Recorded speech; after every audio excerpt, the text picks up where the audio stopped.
the Butterdome at the University of Alberta.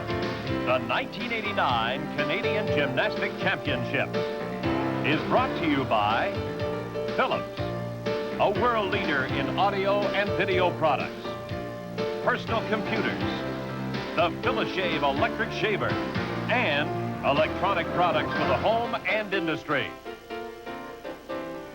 An outstanding athletic facility built for the 1983 World University Games and affectionately called the Butterdome by Edmontonians. Today, the site of the 1989 Canadian Gymnastic Championships. Hello, everybody. I'm Peter Young. Welcome to Edmonton. Joining us to analyze our women's action today, Elfie Schlegel. Elfie, it's a post-Olympic year. What does that do for women's gymnastics? Well, actually, it's a whole new cycle, and we'll be leading up to the 1992 Olympic Games. We have new talent, new kids that are seniors for the very first time, so they're competing with some of our Olympians, and I think we'll have an excellent showing today. The names that pop into mind, of course, in women's gymnastics, Lori Strong, Monica Kovaci, both strong at the Olympics last year. Monica actually finishing ahead of Lori, but both very close at this meet. An incredibly close competition. It was very exciting. Both girls never giving up right until the very last apparatus, Lori being the top all-arounder. All right, we can look forward to them battling it out today, as well as some of those other newcomers that Elfie mentioned. Also joining us to analyze the men's action, Dave Steeper. Dave, once again, is the same thing, post-Olympic year. Curtis Hibbert dominant in men's action, but being pressed by a couple of outstanding young athletes. Yes, we do have our 4 Olympians back, but we're looking to see some new talent coming in to fill those senior spots. And we've got some juniors who were last year at the top of the junior ranks, this year coming in and putting in strong performances. All right, we won't see Philip Chartrand, who was very prominent last year in our coverage from Hamilton. He's out with an injury, but some great athletes competing today. They finished 9th, don't forget, at the Seoul Games. Also joining the telecast today from our local CTV affiliate, CFRN, here in Edmonton, Lisa Miller. Lisa, you've been covering the meet throughout the week. How's it been going? Peter, you mentioned this facility was built for the '83 Student Games. That's the last time Edmontonians got to enjoy such excellent gymnastics talent. Last night it was a packed house. They have been treated to a very good show, and a lot of people worked very hard to put on their show. About 300 people have been organizing this event for the last year and a half. Very well run, Peter. So sit back and enjoy the best our country can offer in this sport over the next 2 hours here on CTV. The 1989 National Gymnastics Championships will continue in a moment.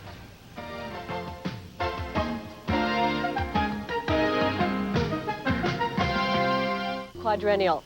1988 was a great year for Canadian gymnasts at the Seoul Olympics. Let's now go back and take a look at some of those great moments from the Seoul Games.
The 1989 Gymnastics Championships will continue in a moment.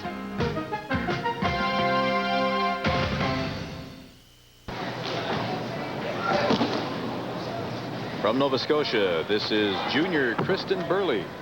Nice high opening for Kristen. He's only 15 years old, and he's qualified for this final by virtue of having won the junior competition on this event. Nice combination front tumbling line. He's someone we've seen work right up through the junior ranks. He won the 87 Tyro Division Championships, 88 Novice Division Championships. This is his first year as a junior and plays very well this year in the junior championships.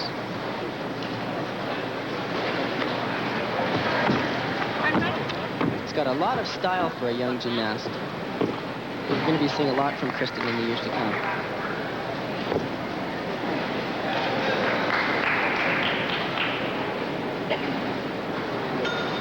He's been very solid so far throughout this routine. Let's see if he can pull out his dismount. Nice double twist. Very well done for the youngster from Truro, Nova Scotia. Not a bad way to introduce yourself to the senior competition. Sure going to be seeing a lot more from Kristen in the years to come.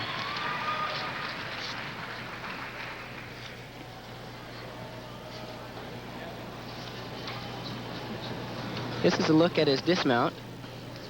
Takes it up, does 2 twists, straight body, and then one of the best landings we've seen out of the whole. Watch for the alignment here in the air. He'll take it up straight, wrap the arms in to initiate the twist, then try and open up to stop the twist. Little flex of the knees just to control the landing, and very well done for a junior. 9.3, which will be an outstanding score for a junior.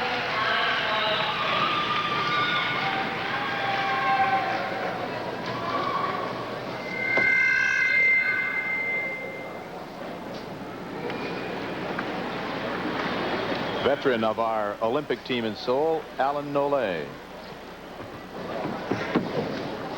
Nice high double back for Alan. He actually told me he was nursing a sprained ankle prior to this meet. And it's a nice surprise to see him in this final. Good combination tumbling pass.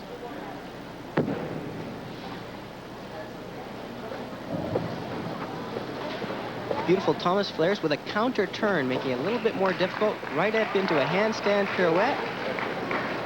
Nice combination.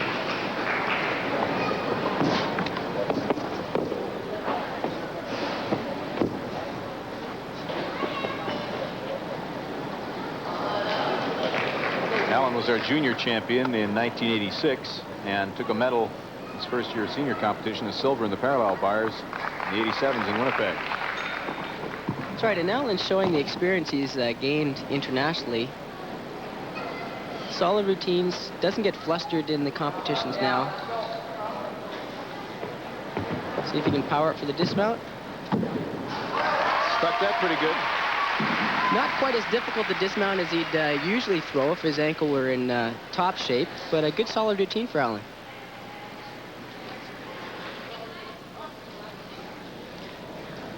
If we take a look, you don't really notice any lack of height, but he has taken out a twist in that dismount. So he did the layout somersault, immediately punching into a full twist for the dismount. Solid routine, not the high levels of difficulty that he might throw normally, but otherwise cleanly done.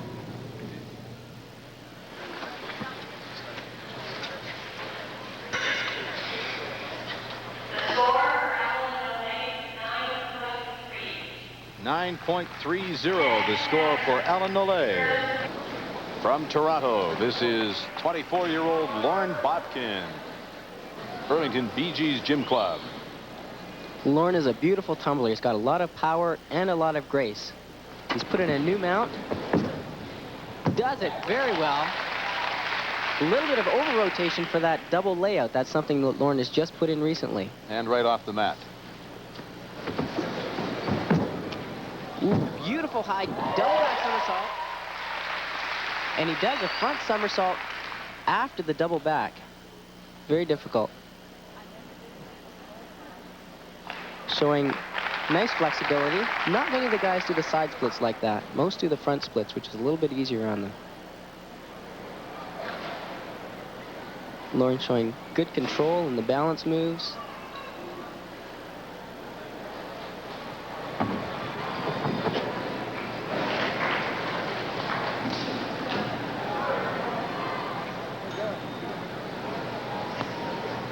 Good balance in the corner. They're required to do a balance move either on one foot or one arm. Let's see his dismount. Beautiful job for Lorne. Finishing off solidly with that double twist, punch to a front somersault. Good control, nice height in all of his tumbling passes. Just a little bit of a problem on that first one where he went out of bounds.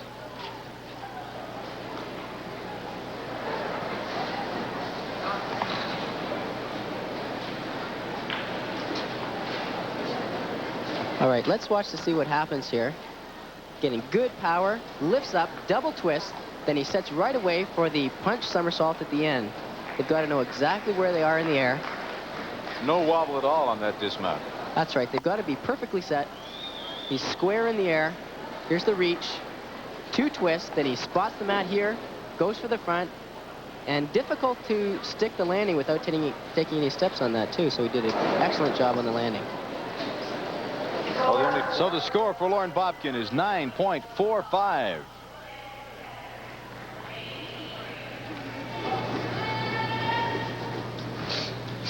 Probably Canada's best all-round gymnast, Curtis Hibbert from Mississauga. Oh, an opening with a nice high double layer. Good, strong opening for Curtis. He's a very strong tumbler. This was one of the events that he did make finals on in the Olympics. Tough to buy that kind of experience. Curtis has been doing very well this year. A lot of international meets. Working this floor routine well. Good transitions. Nice connections. Working smoothly from the power tumbling right through the balance elements. Making the routine look like a unit, not just segments strung together. Excellent control so far. Let's see if he can pull out his dismount. Nice high double back. A little bit of a step, but an excellent routine for Curtis. A little hot, as you mentioned, in the dismount, but I thought it flowed pretty well. It did. Curtis, as I mentioned, is a power tumbler. He's looking to add a little bit more difficulty in the years to come up to Barcelona. Here's a look at some of the corner connections. Working into his flexibility, his splits. Nice smooth connections, and then back to the power tumbling. Here's a look at his dismount. Watch the height here. He's got to reach straight up, then pull around two somersaults. And there's the landing. 9.6 for Curtis Hibbert. Outstanding score. The 1989 National Gymnastic Championships continue in a moment. Exercise, our champion is Curtis Hibbert. Second place goes to Lorne Bobkin. And a tie for third place, Alan Nollet. And the junior champion, Tristan Burley, works his way into medal contention. Mr. Malcolm Hogarth, the president of the Canadian Gymnastics Federation, presents the gold medal to Curtis Hibbert, who had a score of 9.6, the best on floor exercise.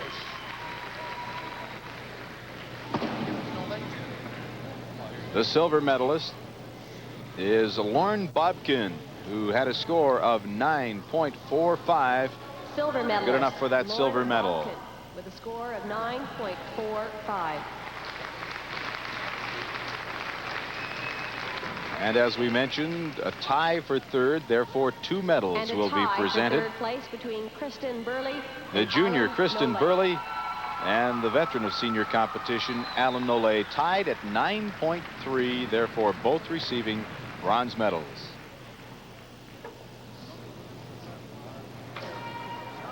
And to present the Sponsors Awards. The Sponsors Award will now be presented to Curtis Hibbert by Mr. Alex McClellan, representing Philips Electronics.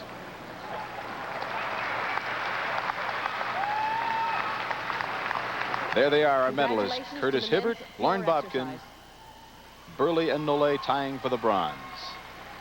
Janine Rankin from the Mississauga Gymnastic Club with the vault. Now that's a different vault right there. Leo Tsukahara. She didn't use a round-off approach for this vault, but that vault is scored out of a 9.9. That's the maximum value she can receive for that vault, Peter.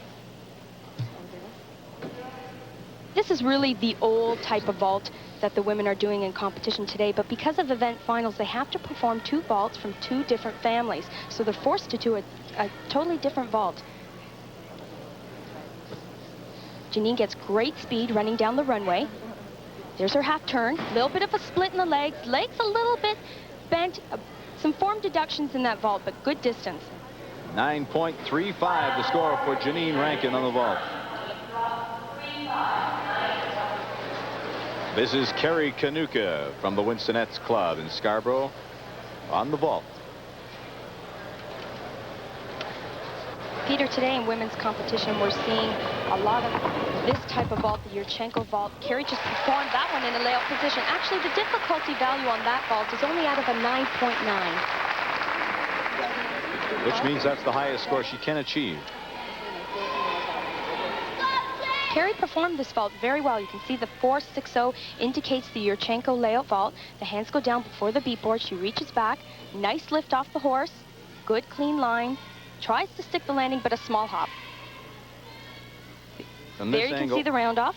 She reaches back, tries to get good repulsion off the horse, holding a nice straight laid out position. For a score of 9.4 for Carrie Kanuka, 9.4. Now from Willowdale, Ontario, 15-year-old Leah Homa. Oh, a really nice front in a tuck position. That vault's out of a 9.9. Lots of height. Well done. That was Leah Uma with the vault. Now this is a different style vault. It's a blind landing. Very, very difficult to open up. The timing has to be right on. There's the forward approach now. Handspring onto the horse. Look at that height. There's it. Front done in a tuck position. She opens up, spots the landing. Little bit of a hop to end. Leah Homa with the vault and the score, waiting for the score now. 9.4. I think it's hard to focus on 2 vaults. 9.425 correction on that score. 9.425.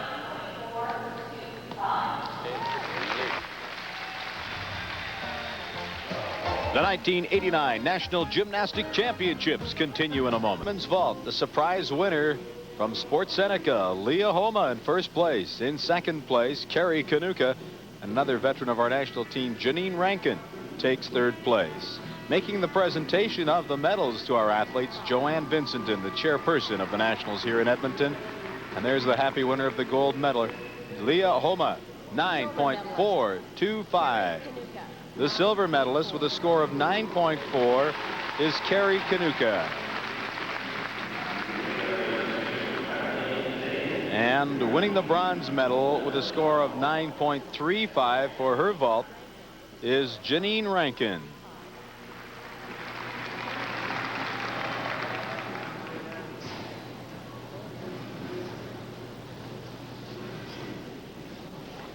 Now making the presentation of the Sponsors Award, Marilyn Clark, the Western Regional Administrator of Philips Electronic, makes the presentation to Leah Homa.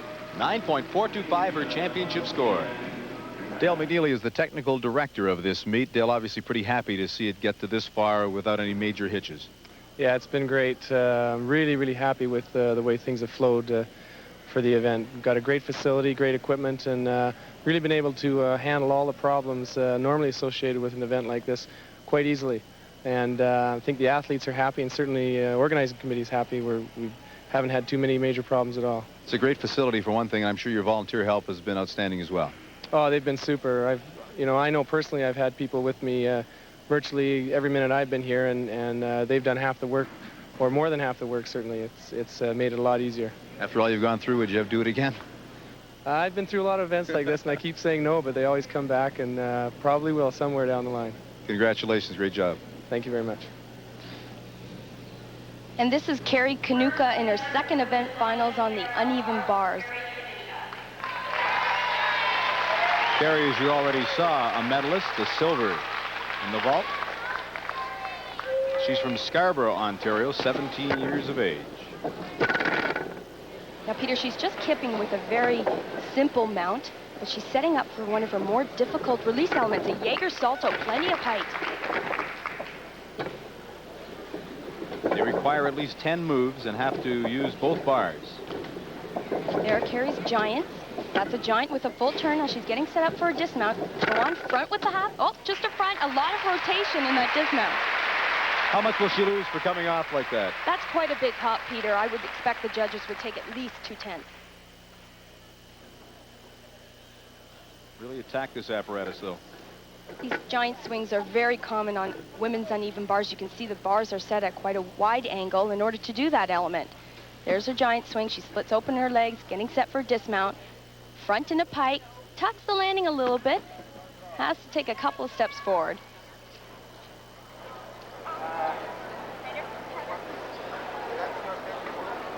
.4 for Carrie Kanuka, 9.4.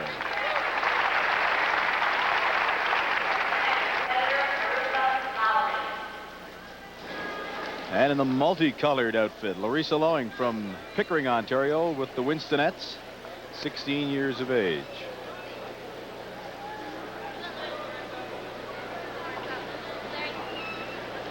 Larissa's a high school student still, of course, coached by Leonard Grosky and Debbie Widmar. This is a fantastic routine. What impresses me most about Larissa is her form. Every movement right up to the handstand, giant full turn. Beautiful high Ginger Salto, working back down to the low bar. Super clean. Nice giant work again, back up to the high bar. Giant full, she's getting set for a dismount. Double twist, nails the landing. Not a lot of deductions there, Peter. Notice on her giants as well. On her giants, unlike the first athlete, Carrie, she split when she went by the low bar, whereas Larissa just tucked a little bit. Well, Larissa did her giant swings in a pike position. See here, she's getting set up. One giant swing. Keeping her legs glued together, not giving away any tense to the judges whatsoever. Another giant swing up to the high bar. They're allowed only 4 movements. That 5th movement must move into the dismount. 9.85. Boy, that'll be a tough score to beat. 9.85. Almost perfect routine for Larissa Lowing.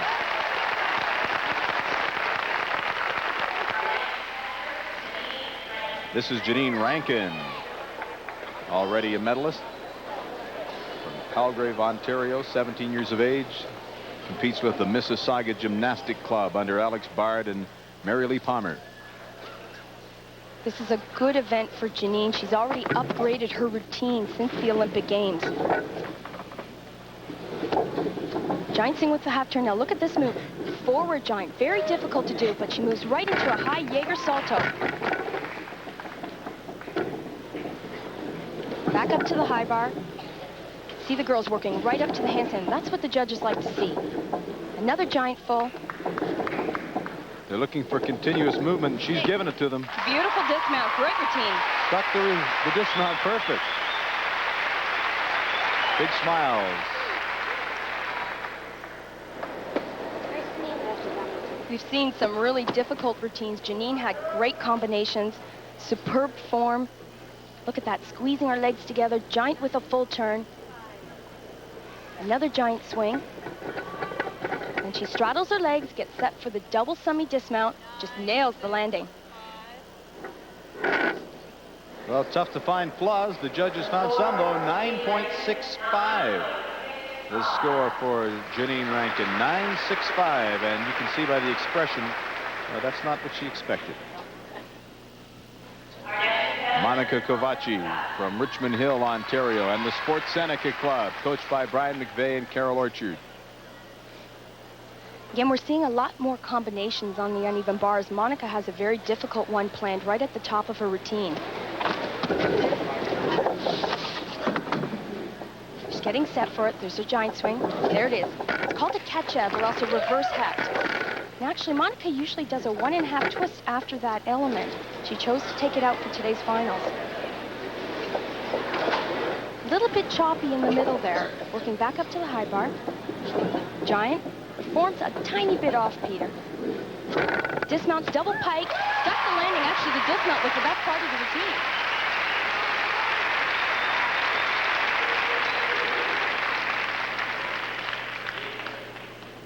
It was not the strongest routine that I've seen Monica perform. She was a little choppy throughout this section here on the low bar.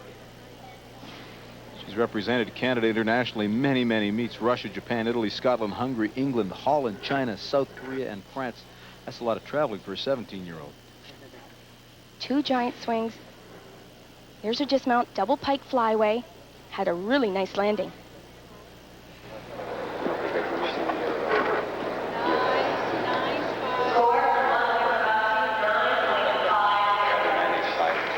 .50. So Elfie, the point you made, I guess the judges saw as well. 9.5 for Monica Kovaci. That leaves Larissa Lowing in front with a 9.85. But here's one who can beat any of those scores and maybe even get a 10. She has a move named for her in this routine. Laurie Strong from Whitby, Ontario, and the Winstonettes.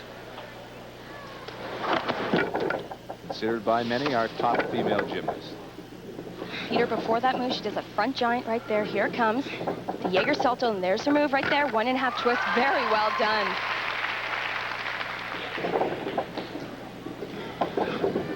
Laurie has great execution throughout this entire routine. A little bit short on that handstand.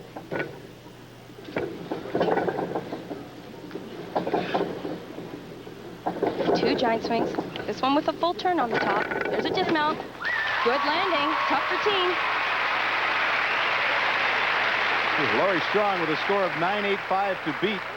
May have pulled it off. There's no question she had all the difficulty in this routine. That was a front giant, extremely difficult. What makes it so difficult is she moves into her Jaeger Salto, but then right into the strong move. A 1.5 twist over the low bar. Tough to do because it's blind.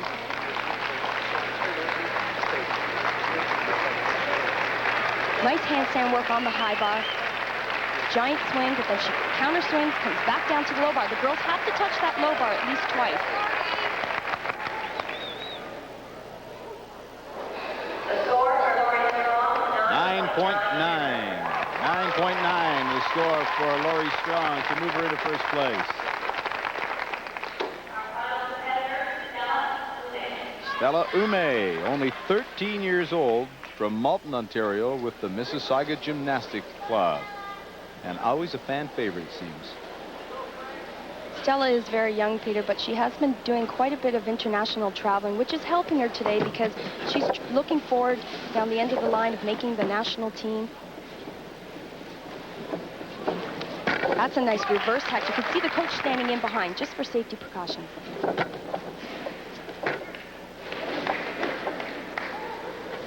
Stella hasn't really had a great national championship. She's been feeling a little bit ill all week. Nice to see her, however, in the finals. Double twist dismount. Okay, not a bad routine at all.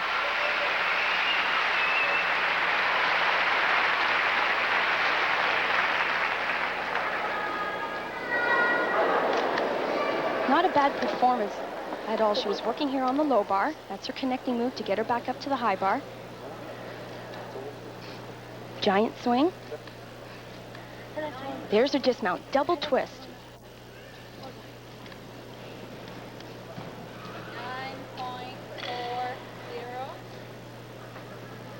Can see the double twisting movement. Looks for the landing. Opens it up. Has a great landing. Good routine for Stella. And a 9.40. for Stella Ume, 9.40.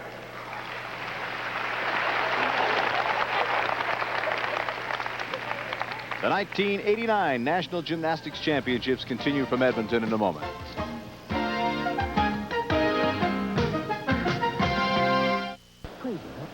Welcome back to Edmonton. The uneven routine now completed, and we're pretty well ready to declare our champions and other medalists for that routine. And there you see it. Lori Strong with the moon Dave after her is the winner, but not by much over Larissa Loeing. Janine Rankin was third.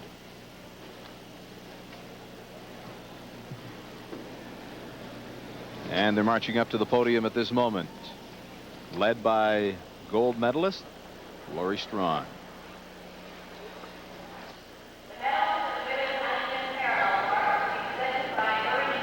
Doreen Davidson, the president of the Alberta Gymnastics Federation, will have the honors of presenting the medals. And the champion is Lori Strong. Her score once again 9.9. Veteran of the Seoul Olympic Games.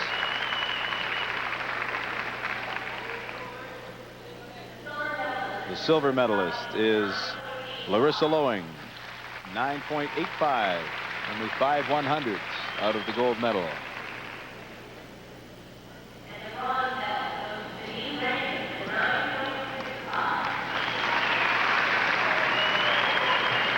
And Janine Rankin at 9.65 takes her second consecutive bronze medal. Already a bronze medalist on the vault. Rusty Koska from Discount Rentals comes in to present the award as well to our champion, Lori Strong.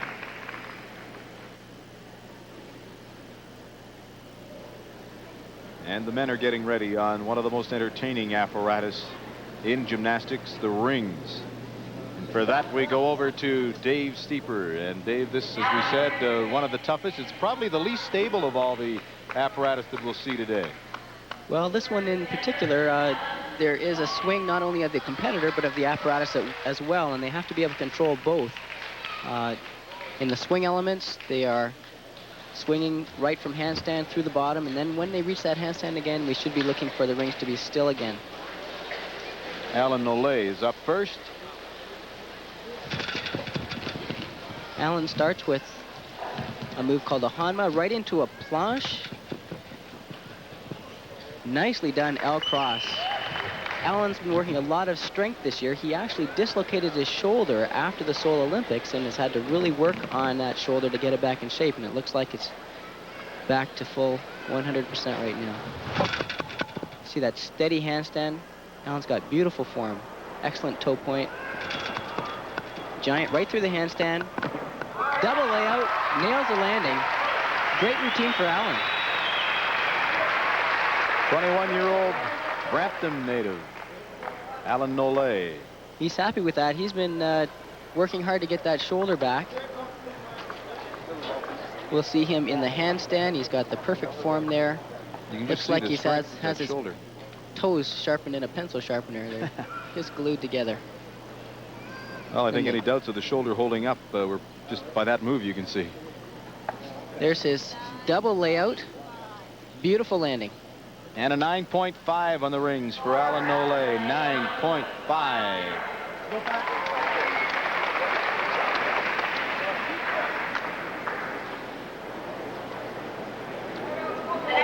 Next competitor is 19-year-old Patrice Tetreault, Montreal, Quebec. And third all around in the Elite Canada meet. This is Patrice's first year as a senior, trying to break into the ranks. Very strong physically. Wins one of his best events. Showing excellent L cross, lowering right down. The gymnasts have to show 3 strength elements on the rings. There's another one, the planche. That last movement, that dislocate, very difficult one on the shoulders. A lot of weight on the shoulders going through the bottom, swinging through. It's his handstand, giant swing, right up. Good still rings, excellent control. Throws a double layout. Little hop on the landing, but a good routine.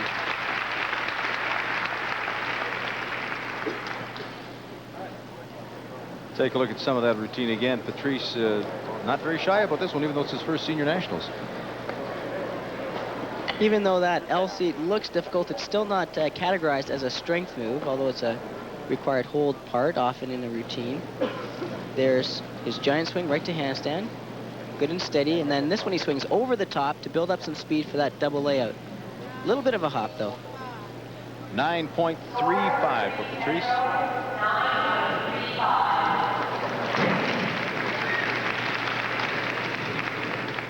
Well, the junior champion at this meet is invited to compete in each individual apparatus, and in this case, it's Luc Gerard of Quebec City. Coached by Guy Lavoie. Luc starts with a reverse kip up to an L. Presses to handstand. They are required to reach a handstand position through strength and as well through swing. There's one of his strength moves, his planche. Lowers down, and there's another one, his cross. They should be holding that for 2 full seconds. A little bit short. Working back up into his handstand, swing handstand, forward giant. And a full twisting double back. A little bit short on the landing, but a good routine for Luc. Nice routine for Luc, the junior champion.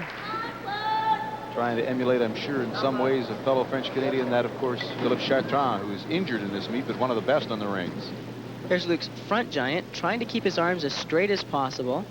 Get deducted slightly for that bend in his arms. And didn't quite pull his double back around far enough to reach that landing. 9.0 for Luc Gerard. 9-0. Well, just as long as they get in the nines, I'm sure for a junior coming up, kind of happy with that. Good result for his first national championships as a senior. That brings up Claude Lottendress, 21 years of age, from Montreal. Claude was alternate for the Olympic team in Seoul. Disappointed that he couldn't compete there, and making a strong bid to be on the World Championship team in '89 to West Germany. He won the gold in the pommels the last 2 years at the Nationals, but gave up that title earlier today. Ken White. Showing an excellent cross and pulling out, very difficult to do. Very steady. Gets a strength element for doing the cross position and for pulling out of it. There's his press handstand, rock solid in the handstand. Beautiful position. Now he gets swinging. Double front roll in a pike position. Very difficult element that will actually get some bonus points for. Another solid handstand, no swing of the rings. Clean routine for Claude so far. Beautiful locked arm giant. Giant through handstand. Double layout. Nails the landing. Excellent routine for Claude. He did a fantastic job on that one. Crowd loves it, and you can see why. It's going to be kind of tough to find fault with that whole routine. He had excellent form. His handstands were all solid. His swings through handstand were with blocked elbows. You see one going through handstand there. His dismount, good form, excellent landing. So we should see a good smile on Claude's face for that routine. Waiting for a score now with Michel Venn, his coach.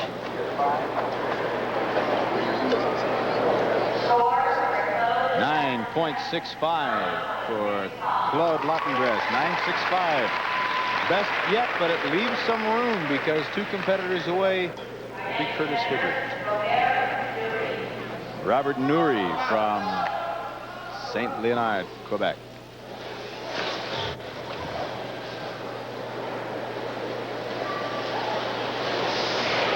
Robert starts with a still inlocate, hard on the shoulders. And right up, back upright to handstand, nice straight arms. Beautiful, that was a very nice combination there. Dislocate right through to a straight arm shoot, lowering down into an inverted cross, difficult one to hold, also requiring a lot of strength. There's his planche. Robert, a very strong competitor on the rings. Good solid handstand, no swing in the rings. Good layout, dismount.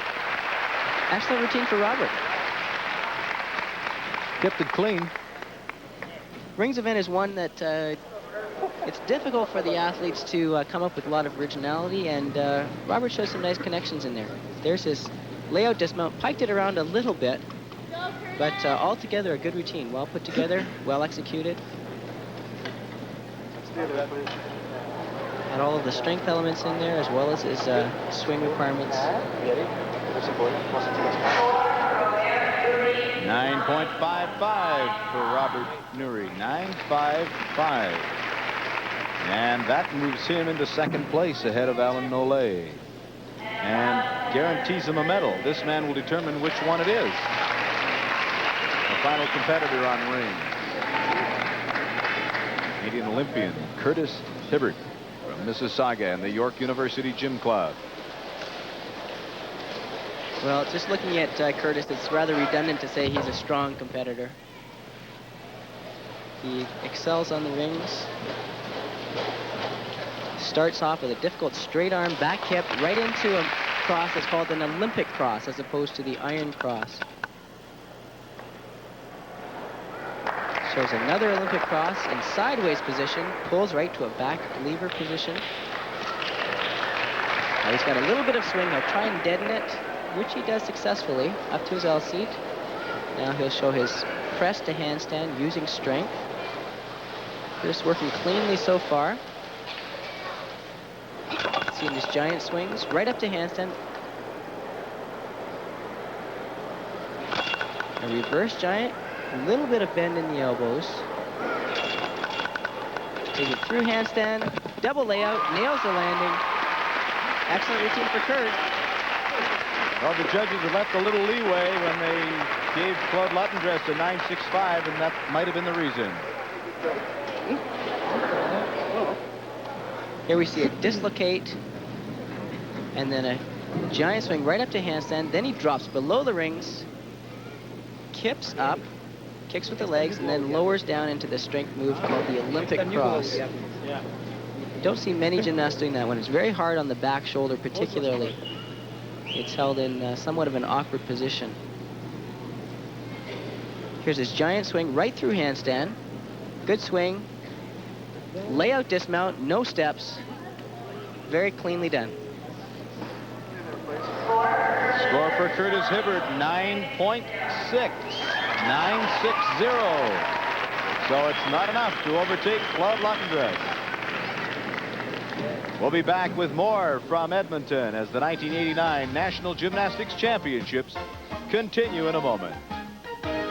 So now let's have a look at the standings on the men's rings here at the National Championships in Edmonton. Claude Lottendress takes the gold medal. Curtis Hibbert finishes second. Robert Nuri, a little bit of a surprise there as he beats the veteran Alan Nolay for third place.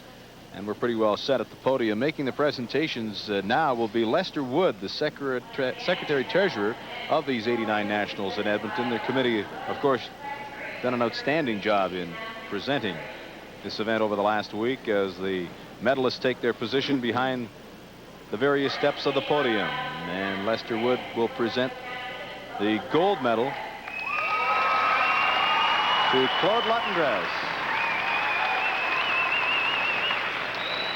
From Montreal, Quebec, he's 21 years old. One of our outstanding gymnasts, especially in the strength routines. Curtis Hibbert, only 0.5 behind him. And Curtis takes the silver medal. And Robert Nuri will take the bronze medal.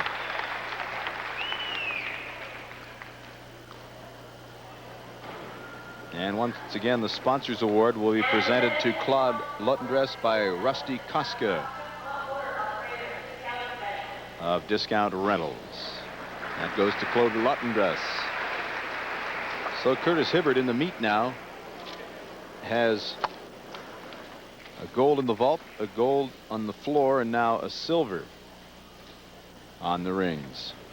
As we get ready to go to one of the most entertaining apparatus, the women's beam, almost like a floor routine on 4 inches, 4 feet in the air. Alfie?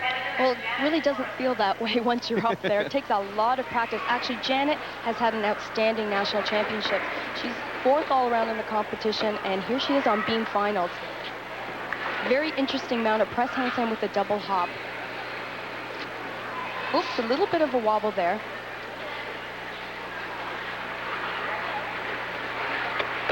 aerial front walkover. Now she'll take a little bit of time setting up for one of her acrobatic series.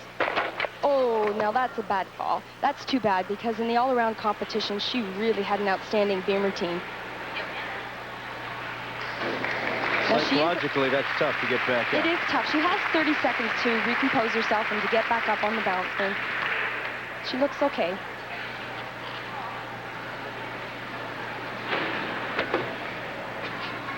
Judges always looking for originality on this apparatus. She's a young competitor, Peter. This is an excellent opportunity for her to get a lot of experience at a national championship.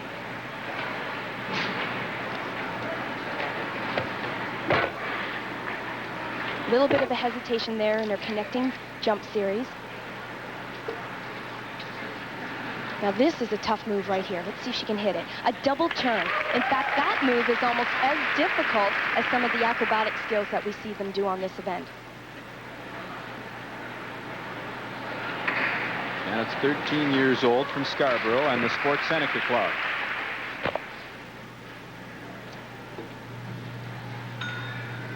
That timer indicates 5 seconds left for a dismount. Round off double twist, a small step on the landing. Well, she'll be disappointed with the routine because of the slip, but I think that for a 13-year-old in the national competition did very, very well. Perhaps you can see what exactly happened, Elfie, here. Well, the lining of the shoulders and the hips, you have to be so square on this event. You can see she was very much off to the right side, taking a terrible fall. Tough on the toes. It seemed like they bent right back out of... But a pretty good dismount at the end of the routine that I'm sure she was not very happy with. Well, she was able to come back very strongly, ending with a nice high double twist dismount, small step to the side.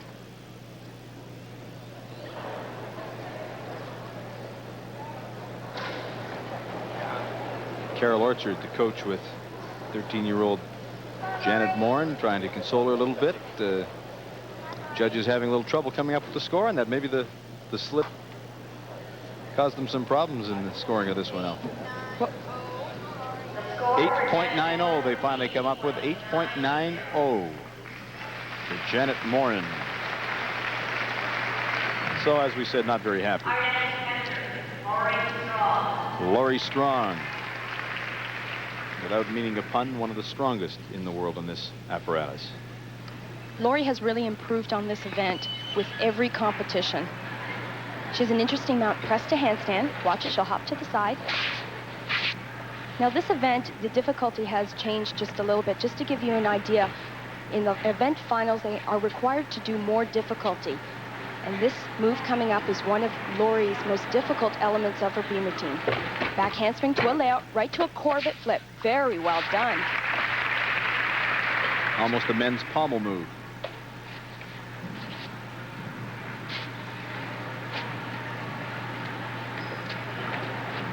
She's much more relaxed and confident up on the balance beam. That full turn is a requirement.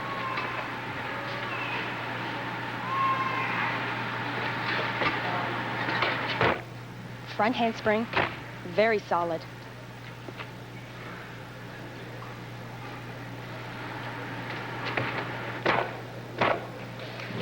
Her connecting gymnastics series. She's looking great, Peter. Could be the standard to beat this afternoon here at the Butterdome. Just her dismount. Taking a little bit much of a pause there. Round off, double back salto. Not a bad landing. That was a great routine. Up in the 9.9 range, you think, Elfie? Definitely up in the high nines. Excellent routine, very solid. What I was impressed, she didn't even have any slight wobbles. Look at this dismount. Round off, high double back salto. 2 full rotations, looks for the landing, small hop.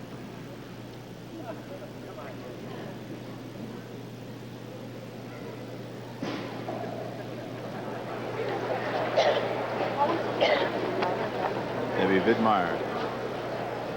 Coach chatting with Lori. 9.75, 9.75.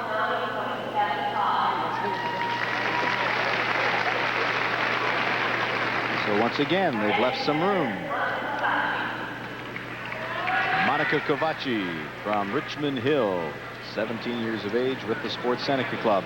They seem to be making a statement of some sort, Alfie, all wearing the identical outfits today. Actually, this gym suit was designed by one of their youngest athletes in the national championships. That's a planche mount. She has to hold that for 3 seconds to get the value on that mount. Monica is really a beam specialist. She's very, very nice to watch up on the balance beam. Good presentation. She's getting set up for her first acrobatic series. Layout, step out, layout, step out. Very difficult to connect those two moves.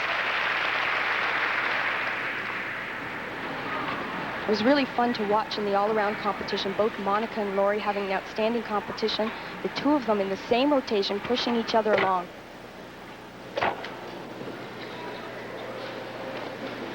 Side split leap.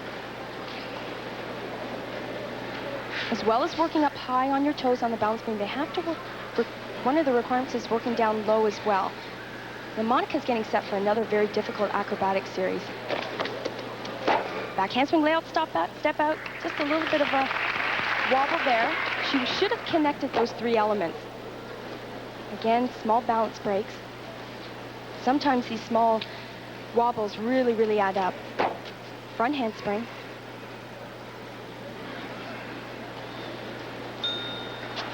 There's a dismount, gainer, double twist, nice dismount. Very unusual to see some of those small wobbles from Monica. Two of them in that routine will undoubtedly cost her in the scoring.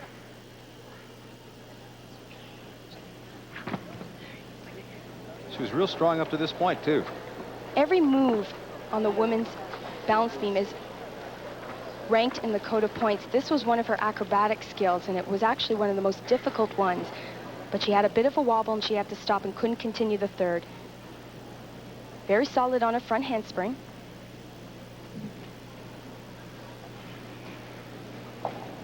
She had an interesting dismount. She dismounted from the side of the beam. It's called a gainer, double twist. Have to get enough push away from the side of the beam. Came close.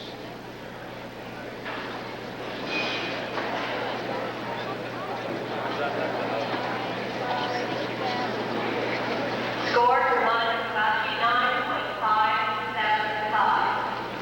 9.575. 9.575 for Monica Kovaci. Not enough to push her past Lori Strong at this point. Comes Janine Rankin. Outstanding on this apparatus, Alfie. Well, Janine is known internationally very well. And right at the top of her routine, she invented this move. It's called the Rankin. She'll run up on the beat board, jump to a one arm. Incredible balance. Look at that. That's the Rankin.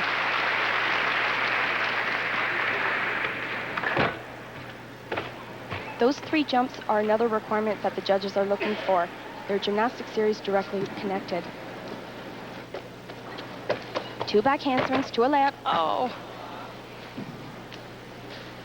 Of course, that's a 5/10 deduction, Peter.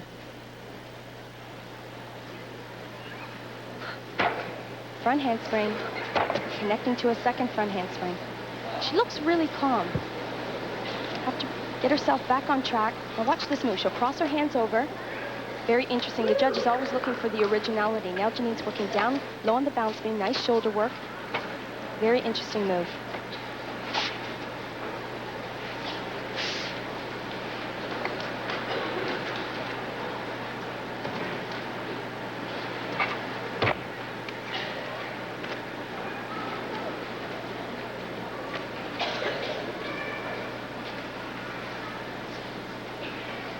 Getting set. Full turn. Very solid.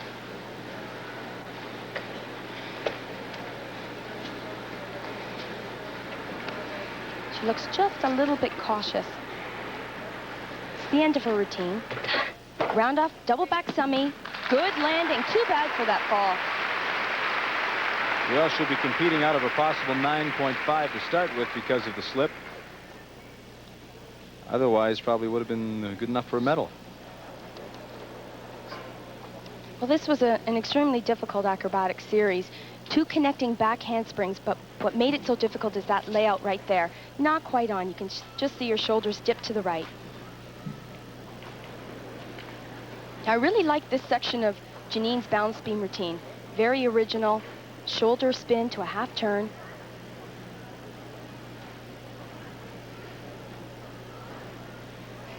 Nice creativity there.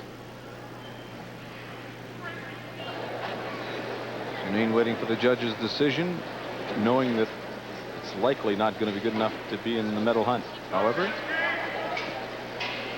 9.1, probably one of the lowest scores she's ever received in this apparatus. 9.1. We're not accustomed to seeing our Olympic athletes stumble on these apparatus. Only 14 years old from Sports Seneca, Scarborough, Ontario, Koyuki Oka. Now take a look at this mount. I bet you she could challenge some of the men on the pommel horse. Very well done. She's a master on this event. If she can hit all her moves, she should score very well. You see just a little bit of a pause there before this difficult move. Oh, now she fell on the balance beam, Peter, but unfortunately that's the same deduction had she fallen off the beam. So she too automatically with a maximum 9.5. Double turn, that was solid. Again, that is still very difficult. Almost like a layout salto, what she did in her opening pass. Having a little bit of problems on her leap series.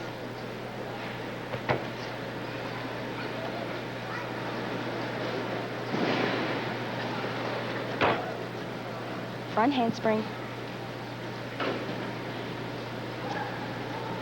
A gainer layout.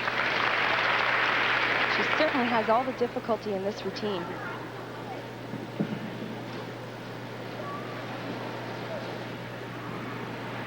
Just her dismount left.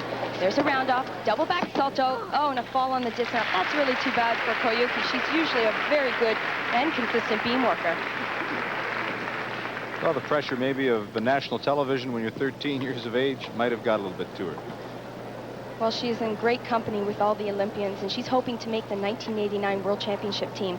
Look at that, two difficult back handsprings. You can see she missed her right foot totally, but again, falling on the apparatus, which is the same deduction. And there's her dismount. A round off on the bounce beam, has to get lots of height in order to pull two salto rotations, and unfortunately had to put her hands down a little bit short on the landing. Koyuki Oka, only 13 years of age, and competing with our Olympic athletes here in Edmonton.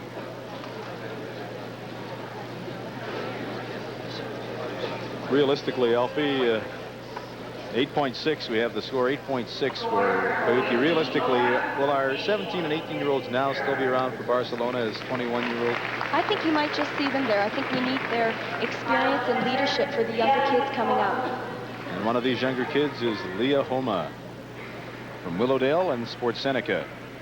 Now she does the same type of mount as Koyuki, only in a straddle position. Nice flared work. Very original to take that movement over to the balance beam. I have to mention the girls have had a long week of competition, this being the third day.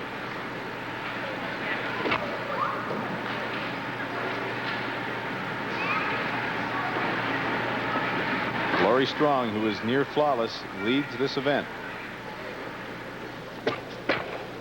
Back handspring, 2-foot layout to another back handspring. Solid.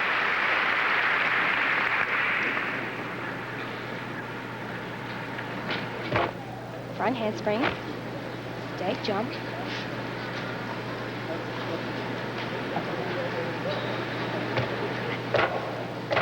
Two switch leg split leaps. Not a very difficult move. You can see that they're having trouble with some of the easier moves instead of some of the big difficulties. Gainer layout.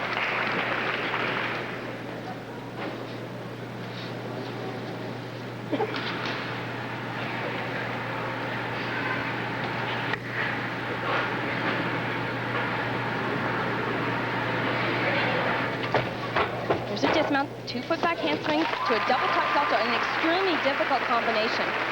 And might be good enough to get her a medal.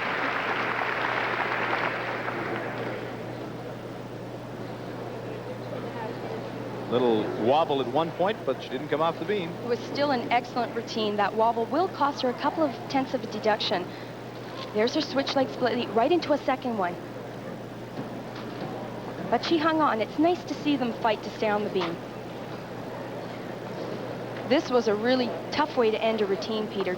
Two-foot back handsprings. You can see her keeping her feet together, generating lots of speed for that dismount. Gets plenty of height. Great beam routine. Well, Leah comes in with a 9.45, and that will be good enough to give her her second medal of this competition. 9.45 for young Leah Homa of Willowdale. We'll be back with much more from Edmonton as the 1989 Canadian National Gymnastics Championships continue in a moment. With your company's involvement in this venture.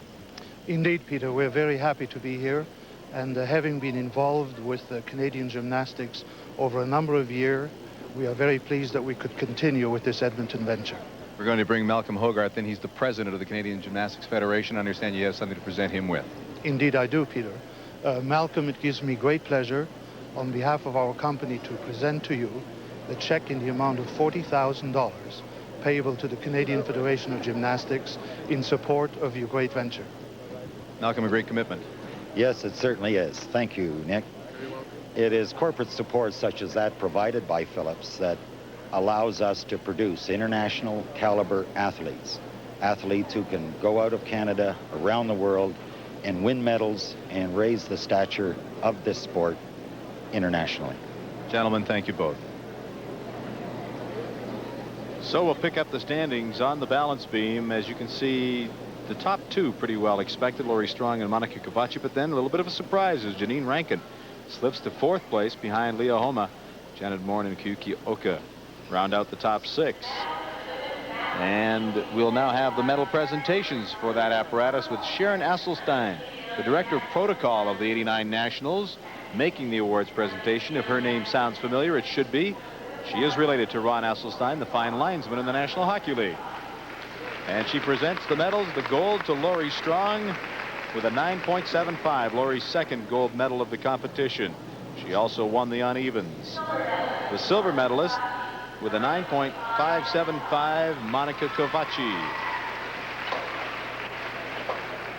And the gold medalist in the vault will take the bronze on the balance beam.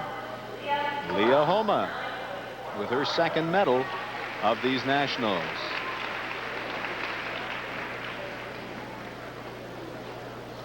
So the medalists once again, Laurie Strong, Monica Kovaci, and Leah Homa. Now Marilyn Clark, the Western Regional Administrator for Philips Electronics, presents the sponsorship award to Laurie Strong.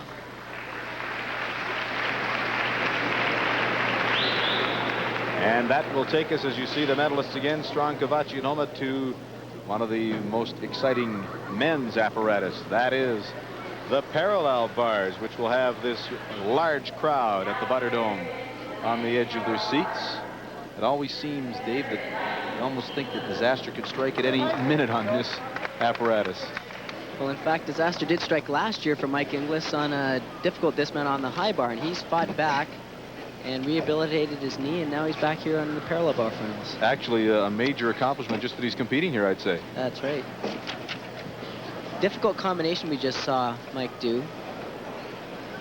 2 full turns around one arm called Healy twirls in sequence. And there we see a strength move on the parallel bars, a planche position. Mike showing excellent form. Good swing, nice double back. Sticks the dismount. Good routine for Mike. Mike Inglis from the Toronto Gymnastics International, coached by Tom Bertrand. Here we see working from handstand down to an upper arm position. Straddles his legs and then moves into that difficult planche position. Very hard to hold that in that horizontal position. Actually, on the parallel bars, they're only allowed to stop 3 times. If they stop more than that, they get a deduction. Here is with Tom Bertrand as coach from the Toronto Gymnastics International Club. Mike, 22 years of age, lives in Burlington. Mike's been an excellent competitor in a number of international competitions. He was a gold medalist at the Commonwealth Games in '86. He's been a gold medalist on vault and floor in various championships, so it's good to see him back after that devastating knee injury last year. Mike, a student at UWO in engineering. 9.35 his score.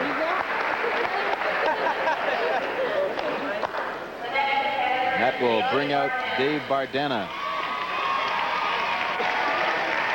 Born in Nairobi, Kenya, and a university student at the U of C, University of Calgary. Coached by John Kolb. He's in science at USC. And David actually did very well in university championships this year. He was first all round in the Canadian University Championships. Nice back straddle cut. Swing up to handstand. Giant swing right up to handstand position. A second one. This is an element we've seen more frequently. David's got some interesting combinations on the parallel bars.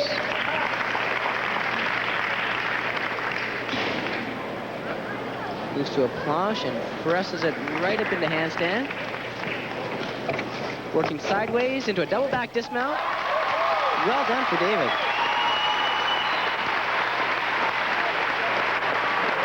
One of the few juniors who's made a smooth transition from the junior ranks up to this his first year in senior competition. Here's his L-sit, presses to a planche, holds that, and then continues pressing up into the handstand. Then we'll see a move to the side bar and do a dismount which is originated on the high bar, but now the gymnasts are working sideways on the board as well. So he did a nice high double back. Well done for David. There he is with his coach, John Kolb. 9.50. Dave Bardana goes into first place.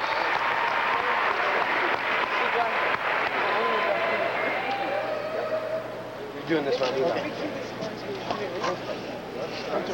Now, Chalking up now, Lauren Bobkin. Coming up, they have the ability to adjust this event, unlike a number of others, like the rings or the horizontal bar. They do have some options as to how they set the bars. They have the option of using a board to mount on the parallel bars, and each one has their own peculiarities of how they like to have the bars set. Some like more chalk, some like less. I was just looking over at the judges table. It looks to me like that's Danny Godet, who used to compete nationally for Canada, now judging. That's right. We've been trying to keep our national stream athletes in the sport, either judging or coaching. There he is on the far right. Dan's made the jump to judging, and he's been an excellent judge here. It's good to see them get into it at that age, Dave. That's right. We need to keep the talent in the sport and keep the caliber high in terms of the administration of the sport, too. All right, here we go with Lauren Bobkin. Lauren's a gymnast I really like watching. He's stylish. His long body makes his swings look even that much better. Smooth mount, back straddle cut, press up into handstand. That's that full turn around one arm, done twice in succession, which makes the second one even that much harder to do. Now to the side bar, there's a straddle kip, moves to one bar. This press is difficult to do on that one bar. Lauren does it well. Nice high back somersault between the bars, and a second back toss. Double back, slight step, nice smooth routine for Lauren Bobkin. Kind of tough to find fault with a lot of that. Well, one thing to watch the hand placement. Often they have a little bit of movement of the hand if they haven't caught the bars quite the way they want to. Here he's moving to the side, does his straddle kip. He doesn't quite lock it out in the horizontal position, goes a little bit over, but then comes back. He would have liked to hold that handstand a little bit longer, so they're all just very minor deductions. But at this caliber, the minor deduction is the one that makes the difference. There's his nice back somersault between the bars. Double back, a little bit too much split on his knees. But overall, nice smooth routine. And a 9.55. So that will move him 5 100ths ahead of Dave Bardani to first place. And it will bring up Claude Latendresse from Montreal. Claude's another gymnast who has a very nice body line. He swings well, his form is impeccable, and just a nice gymnast to watch. Gold medalist on the rings earlier this afternoon.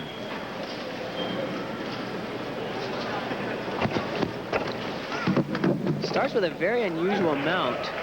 1 1/4 somersault to a re-catch through a swing position.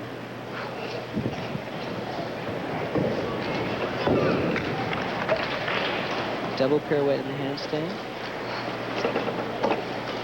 That's a full twist around one arm, swinging backwards. That's called a Diamidov. Peach basket to handstand. Straddle cut, nice solid L-sit. He'll press up. Holds that handstand well, and right into his back tuck.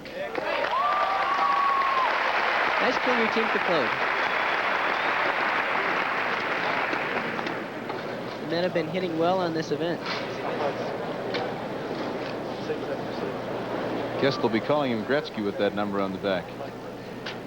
Here's this unusual opening. He does a straddle cut, and then he swings back, does a front somersault, 1 1/4, then catches and hang. He just slightly brushed the floor on that, so unfortunately get a little bit of deduction for his feet having brushed the floor, but a nice original mount for Claude. Then he swings right through to that planche position, strength element, and back down, release element into the middle. Swing up to handstand. The gymnast using all parts of the bars, below the bars, above the bars, releases. And not too many stops. It's supposed to be a majority of a swinging event. There's that full turn around one arm. And below the bars, right up to the top again. A move we call a peach basket. To the upper arms, straddle cut. Lots of hand changes, releases, changes of directions on the parallel bars. 9.45 for Claude Latendresse. 9.45. He moves him into third.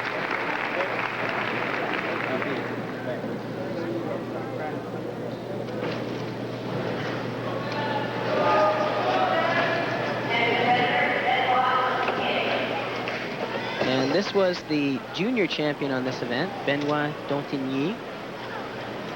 Just 17 years old, trains out of Montreal, Quebec, Alpha Club.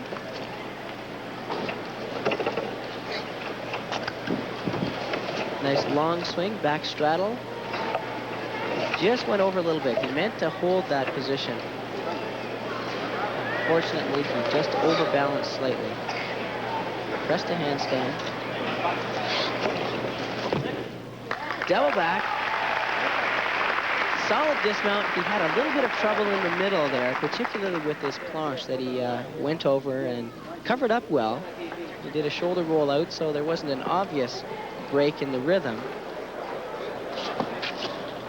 Here's his long swing. Does a glide clip, straddle back, and here he tries to do his planche and then just falls over. Didn't mean to do that. But he recovers nicely, does a back upright straddle cut to L, and it continues on. That's something that the gymnasts really have to work at. If they do miss, they have to try and get out of it as smoothly as possible.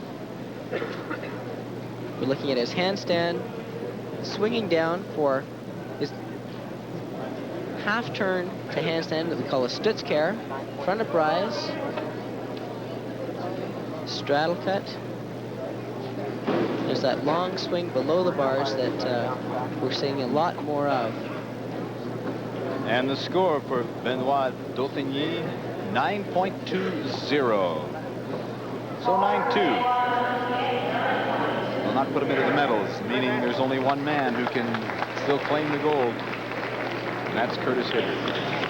And this is a very strong event for Curtis. He was in the finals in Korea at the Olympic Games in this event, and he had a strong 6th place showing in the parallel bars. And he received our Government Sports Excellent Award at the 1989 Tribute to the Champion. It's been nice to see Curtis get some recognition this year. He's been making a name for himself in the international gymnastics scene, and it's good to see that he's got some media coverage, and the excellent coverage that he had at the Seoul Olympics was really gratifying. He'll be 24, though, this September. Now, would a 27-year-old still be around in Barcelona? Yes, Curtis is planning on continuing to Barcelona, and he should still be in his prime. For the guys, they continue longer than the women, and Curtis will still be in good shape for that Olympics. Starting with a straddle back.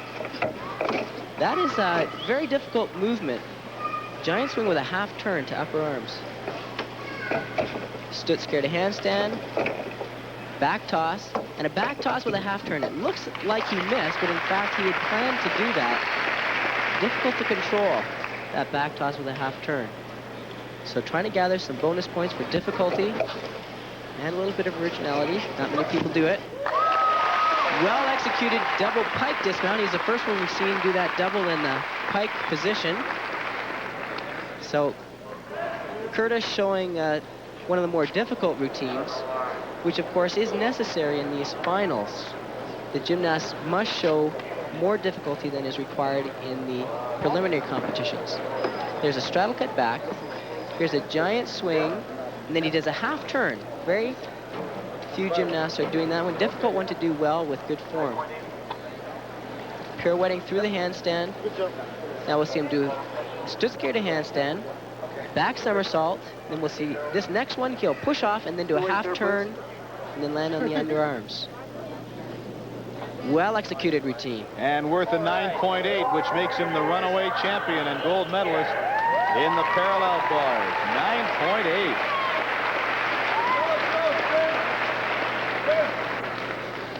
Still two great events to come in Edmonton as the 1989 Canadian National Championships continue. Pretty hectic year, I imagine. Oh, it's been really hectic. It's been about 36 months of hard planning for myself and a whole organizing committee. You know, a year ago you were telling us in Hamilton what a great job you were going to do in staging this meet, and I think I have to agree with you. You've done an outstanding job. I'm sure it's a result of a lot of work from a lot of people. Oh, well, our organizing committee has worked really hard, especially our technical people, and my hat is off to Dale McNeil. He's done a wonderful job here the last 3 days and as well today.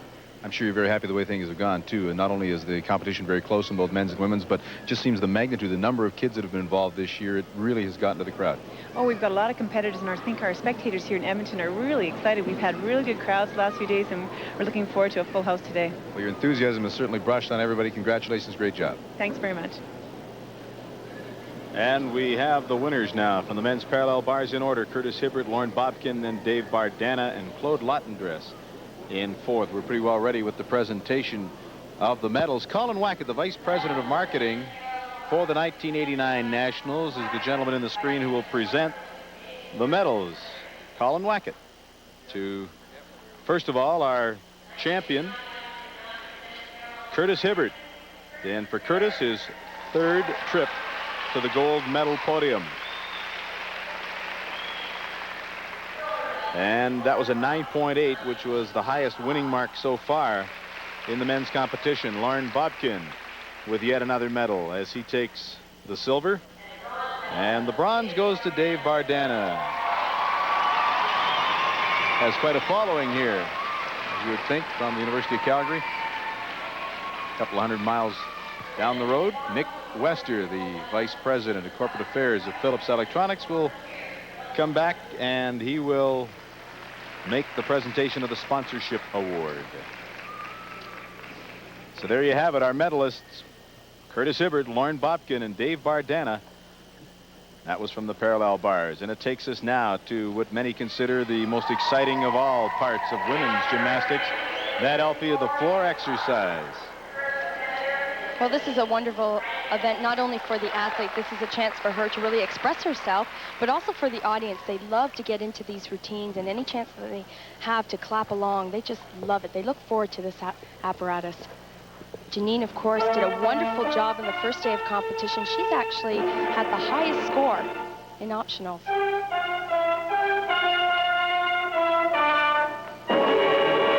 More sophisticated style for Janine this year. Full twisting double tuck salto, very well done.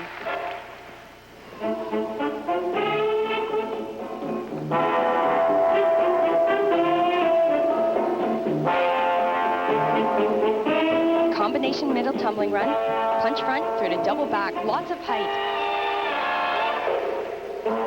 Stepped out at the end of that run, however.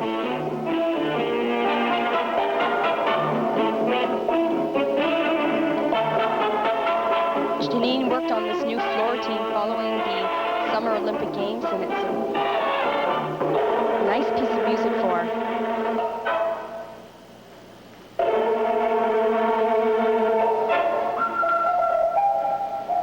Janine will be 18 in a couple of weeks. Likely still thinking of Barcelona.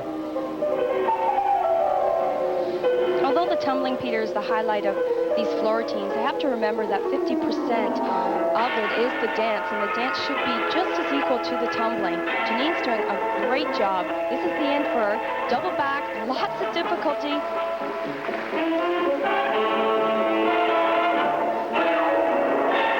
I like that routine. Janine Rankin from the Mississauga Gymnastics Club.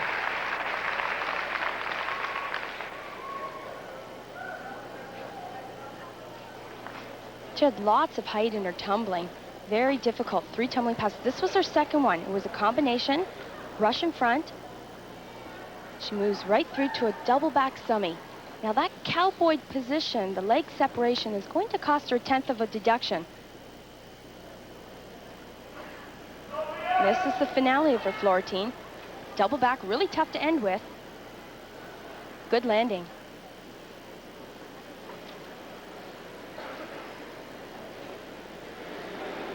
And a score for Janine on the floor exercise, 9.898. So they start off with a very high mark, leaving very little for someone to get better. This is Leah Homa. 2 medals already in the 3 apparatus so far. She's from Willowdale, only 15. Good experience for Leah, since she is looking a little further down the road to making the 1989 World Championship team. Very familiar music from the 1988 Calgary Olympic Games. Combination whip through to a full-in pike. A little bit short on landing, had to put her hands down.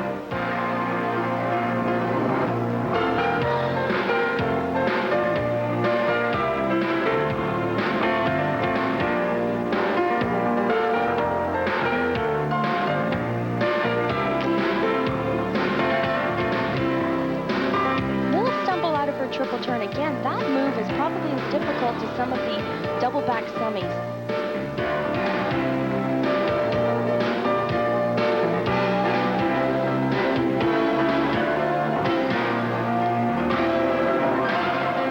Second of 3 tumbling runs. Whip through to a double twist.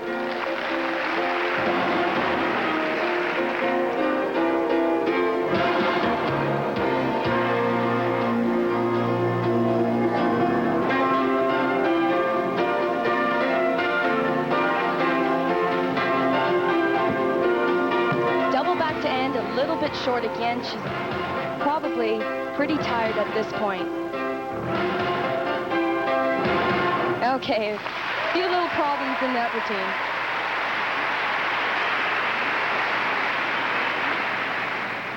Leah Homa from Sports Seneca. A lot of difficulty in this routine. This was her opening tumbling run. Whip through. Right to a double, full twisting, double back. You can see just not enough height to pull those legs around.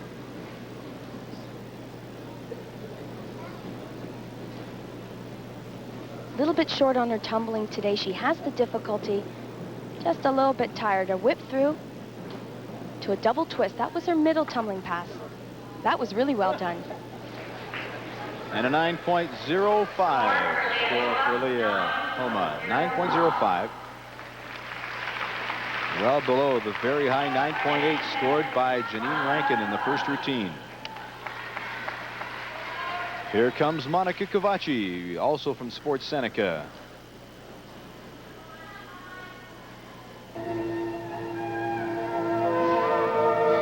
Monica opens with the same tumbling run that we watched Janine perform. And then Monica performs hers in a pike position. There it is, full twisting double pike.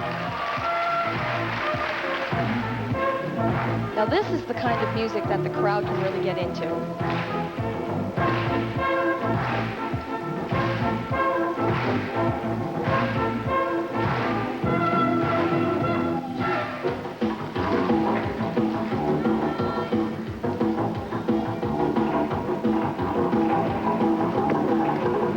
Double pike, no problem with that landing.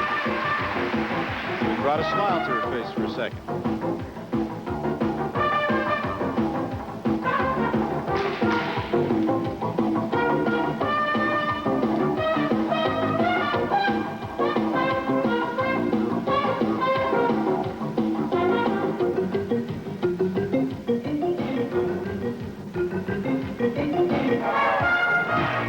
Now the important thing with the final tumbling pass, Peter, is that they should end with equal or more difficulty than they opened up with.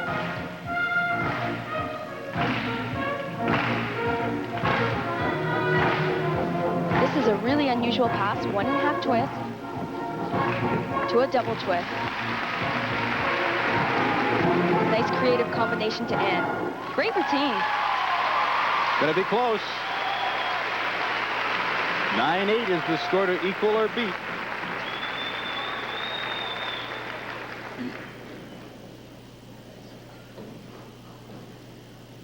Monica's tumbling was really strong throughout the entire routine. She had a nice dance as well. That was her second tumbling pass and very high double pike summy.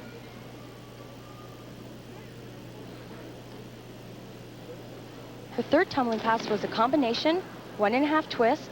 She continues on right through to a double twist. Very clean. Here is some interesting dance work to end her routine.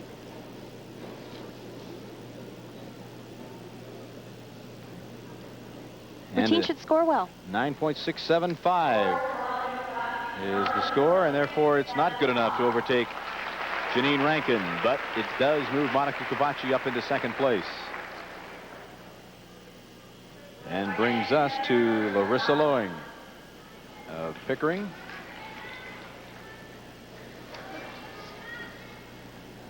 Larissa took the bronze, or make that the silver on the unevens earlier.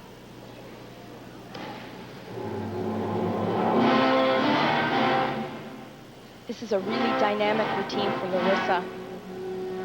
She has excellent choreography. In fact, this first tumbling run, she's upgraded. She's also performing full twist, double back. Very solid landing.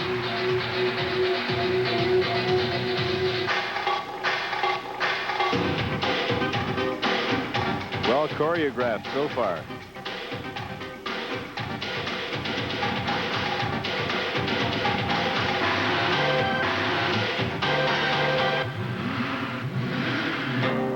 Double twist, punch straddle down to the floor. That second tumbling pass was not really difficult. She'll have to increase the difficulty on that if she's competing at the World Championships.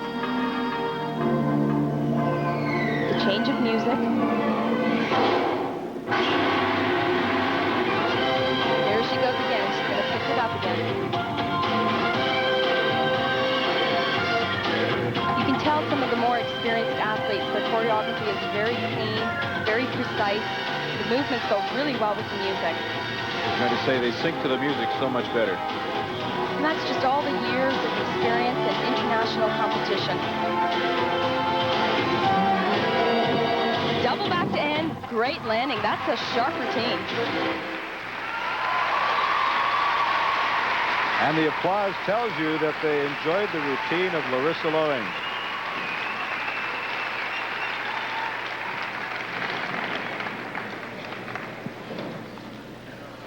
I love the difficulty in the routine. The choreography was superb, but the second tumbling run was a little bit weak for Larissa. She's going to have to upgrade that. That was it right there. Double twist to a punch straddle down to the floor.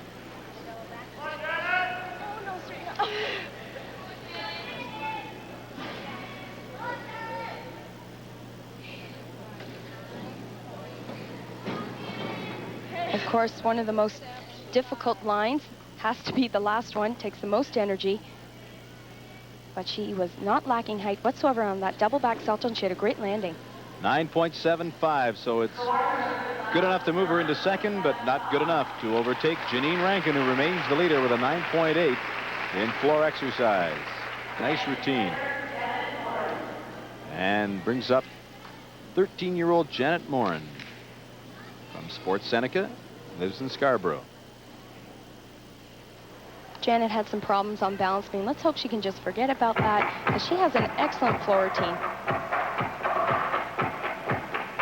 Very expressive. Triple turn right off the top of her routine.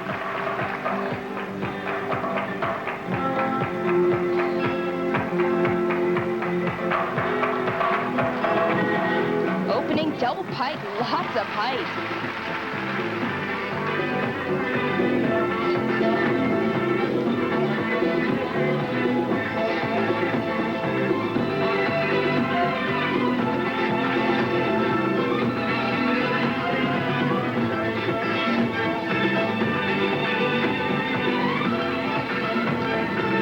She's very young, Peter, but she has very mature choreography.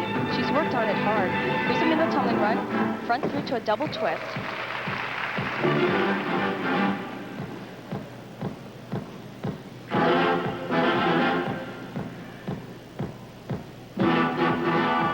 Double handstand pirouette.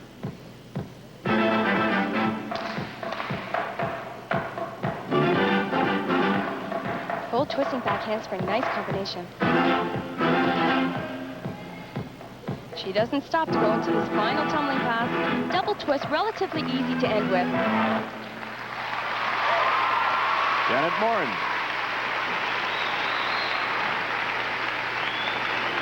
Comes from a family of gymnasts. Her grandmother and grandfather were gymnasts in Denmark. The dance was very well done. The tumbling is there. She's going to have to increase some of the difficulty. This was her middle run, combination front through to a double twist, but she does it so neat. Legs glued together. Nice execution. Good expressive dance. There's a round off full twist. Really nice combination.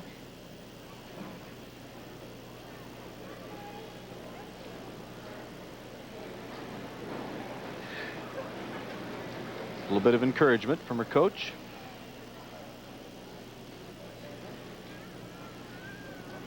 Janet Morin anxiously awaiting the word of the judges. Tough to break into the medals in this field. 9.8 the high score so far for Janine Rankin, then 9.75 for Larissa Lowing, and a 9.675 for Monica Kovaci. Likely good enough for the medals.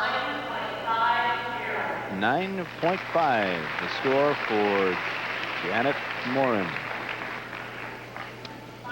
And it brings up the last gal who has a chance to overtake all three medalists so far. And that's Laurie Strong, one of our most experienced of all gymnasts.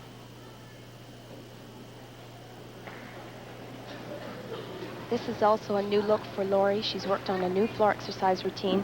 Suits her quite well. Opening up with a open double pipe.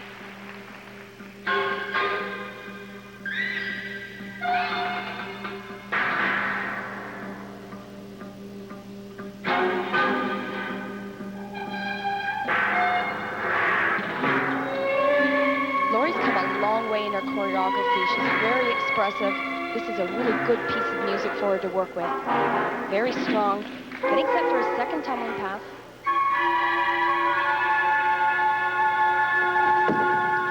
Two and a half twist punch front.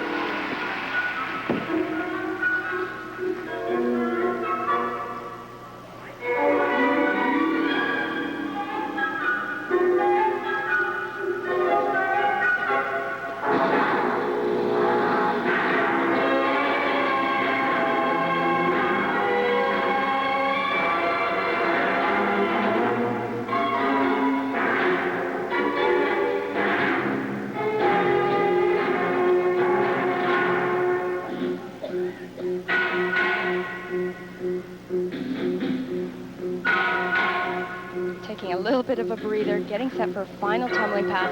She's planning to do a double back. There it is. Good landing. Great routine. That's going to be a tough one to beat. Well, we may have saved the best for last. Tough to beat a 9.8, but Lori Strong may have just equaled or beaten that mark. She's come back so well from an ankle injury that she suffered at the '88 Olympics. She's looking better than ever. There's the 2.5 twist, but watch this. She rebounds into a punch front. That's tough to do. Then she continues on into a back handspring, jump straddle, right down to the floor.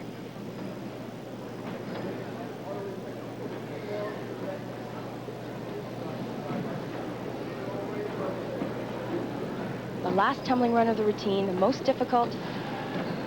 She gets great speed, sets her arms, good height, tucked position, looks for the landing. And a score for Lori Strong, 9.775, not good enough to take over first place. 9.775.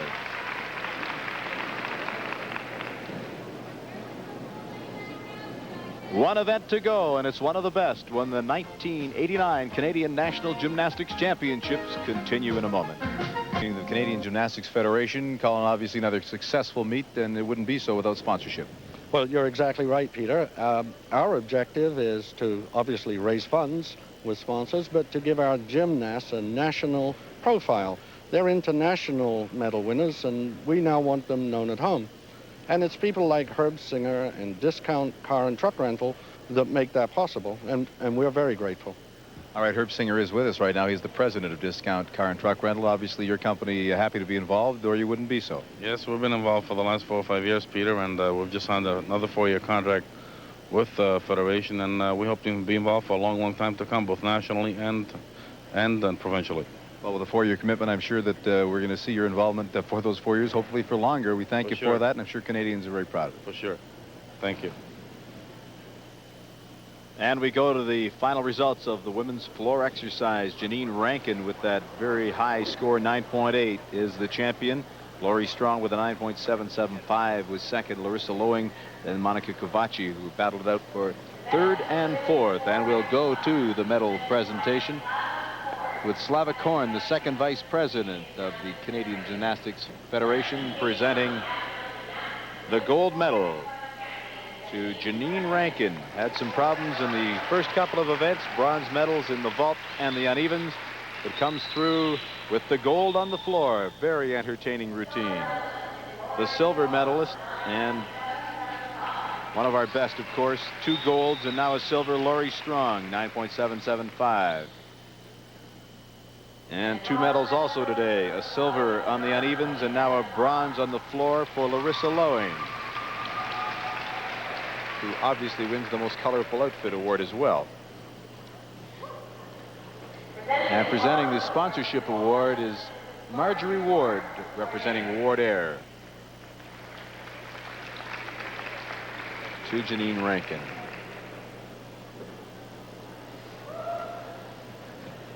And there they go, gold, silver, and bronze. And from that we take you to the land of giants, one-armed giants, and the high bar.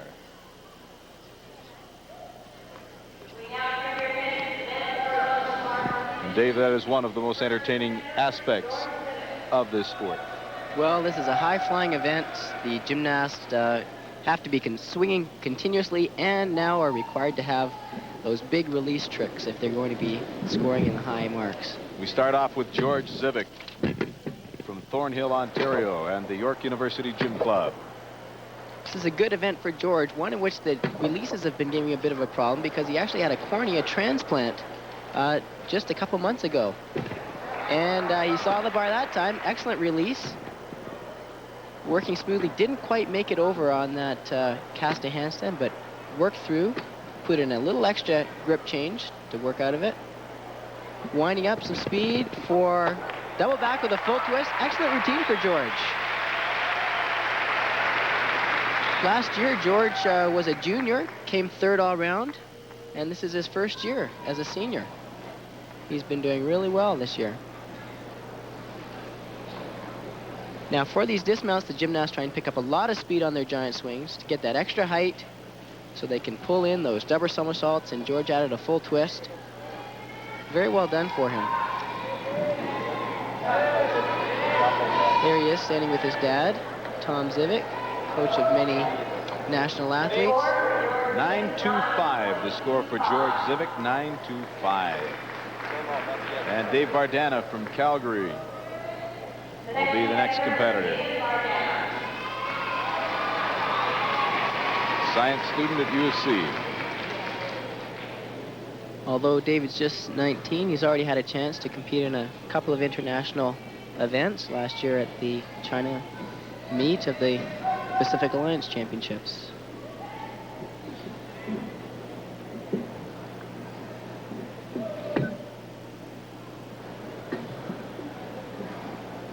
Nice in-bar work, going to one arm catch-up. Very difficult to do those release moves out of the one arm.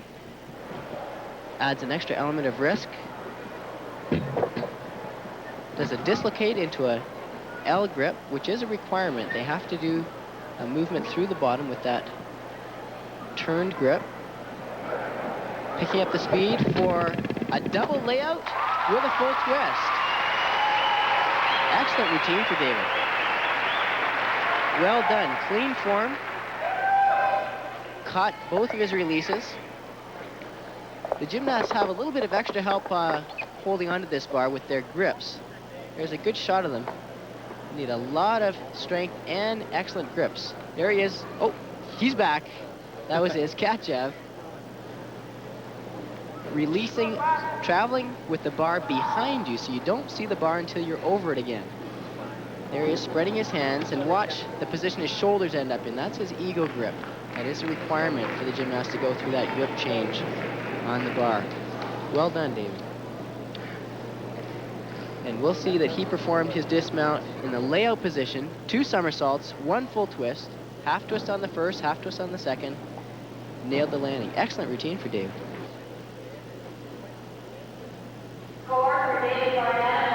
9-5-5, the score for Dave Bardana, 9-5-5. That moves him into first with 4 competitors still to go. Patrice Tetreault from Quebec. Next up on the high bar. This event requires the gymnast to be swinging continuously, both at full length away from the bar, long hangs, and in-bar work. There's a one-arm giant, which we've seen recently. Nice Katchev. 2 Katchevs in a row, and he caught both successfully. Doing that second release right after the first one is difficult. There's his dislocate. Nice dislocate right up to handstand. Inverted giant. Hops out. Another change in direction. Pirouetting. Double layout. Full twist. Well done for Patrice. He's pretty happy with that, and I guess he should be. Good difficulty on the releases. You get that double Katchev. With that particular one, you've got to make sure that you're perfectly lined up after the first one. Otherwise, you'll never hang on through the bottom. So here's some in-bar work. Stall or shoot into a one-arm giant. Now he tries to pick up a little bit of speed. A little bit more pike on the giant so he gets some height on the release. Here comes the first one. High above the bar. Spots it, then has to push out to immediately get that second Katchev. A little bit close on that one, but he hung in there and pulled out the rest of the routine. And a score of 9.7. 9-7 for Patrice Tetreault. Moves him into first place. And brings up junior Mark Van Wyck from Alberta. Mark had an excellent meet. He won the all-around competition here this year as a junior. And very stylish young man.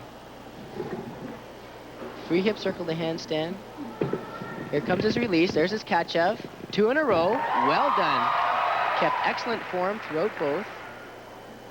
Change in direction. There's his one-arm giant right into a Delchev, which is a somersault with a half turn to regrass the bar. 2 big releases already. Here's his one-arm giant. Very nice combination. One-arm giant with a turn into the eagle grip. Unusual combination. Nice high dismount. Well done. Obviously a crowd favorite here, and deservedly so. A lot of one-arm work in that routine, which is very, very tough. That's right. Actually, they've made a new ruling, actually, restricting the amount of one-arm work you can do. Here's a look at his Kachev right out of frame, and again, way out. 2 releases in a row. Kept perfect form throughout, though, so he'll get bonus marks for that, as well as his release from a one-arm giant. Here's his one-arm giant, and then he does a flyaway half turn and grabs again. So he's got his full bonus marks for his risk, and also that nice original move into the eagle out of the one-arm giant. So he put together a very sharp routine. His dismount not quite as difficult. He did it in the tuck position, but he kept good form, landed it well. So an excellent routine. And he takes over the lead with a score of 9.8. The junior champion has moved into the lead in the senior competition.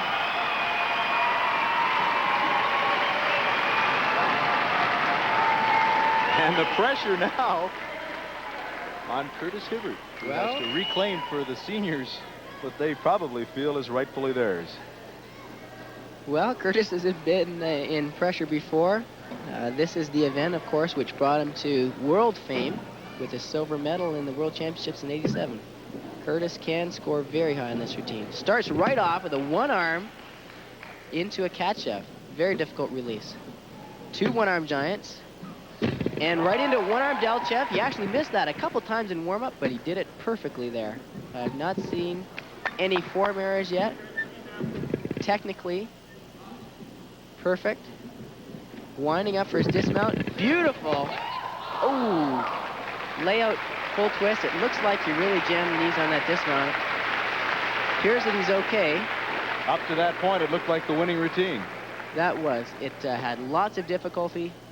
Technical execution was great. I just hope he didn't jam his knees. He really landed hard on that dismount. Well, he did jam his knees. They're checking it out right now. He's squatted down. Let's watch it here. He did a beautiful job. Perfect form. And just landed. Ooh. Oh, those knees just popped backwards. That, in fact, is how Mike Inglis damaged his knees last year in the Nationals. Curtis thinking over right there. Am I okay? Well, well, he was flexing out a second ago. I think it's going to be okay, but boy, did he snap back. 9.45 for Curtis Hibbert. Probably took a 9.8 away from him. That's right. Unfortunately, that fall at the end of the routine cost him, and it was an otherwise beautiful routine.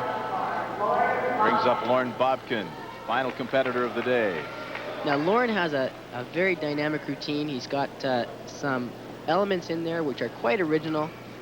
He's a nice, tall, long gymnast, so on the high bar he's got a nice look to his movements.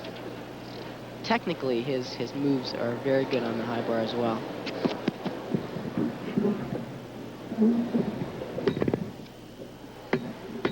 Starts with a back uprise right to handstand. Stalled her. Toe on to Kachev. Beautiful. That's a very original movement. Hardly anybody would even attempt to do that.